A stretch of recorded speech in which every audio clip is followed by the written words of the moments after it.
اور جب توحید کی بات آ جاتی ہے تو دوسرا مقصد ظاہر ہو جاتا ہے. دوسرا مقصد یہ ہے کہ ابراہیم علیہ السلام کی یاد تازہ ہو جائے. ابراہیم علیہ السلام امام الموحدین، امام الانبیاء، ابو الانبیاء، توحید کے امام، تمام انبیاء کے والد، جو توحید کے لیے انہوں نے اپنی پوری زندگی تشدی. دنیا کا کوئی ایسا حصہ نہیں جہاں یہ حاضری نہیں دیے، جہاں پر انہوں نے توحید کا پرچم نہیں لہرایا، توحید کے ڈنکے کی چوٹ پہ اعلان نہیں کیا. ابراہیم علیہ السلام کی یاد تازہ ہوتی ہے.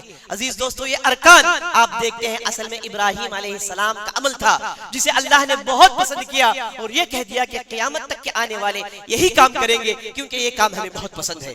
یہ اصل میں دوڑنا صفا مروہ کے درمیان ابراہیم علیہ السلام کی بیوی کی یاد تازہ کرتا ہے کہ وہ اپنے بچے کو لے کر چٹیل زمین میں رہ گئی صرف اللہ کے حکم پر. تو اللہ رب العزت نے اس چٹیل زمین، اس صحرا میں پانی نکال کر دکھایا. ساری دنیا کے اندر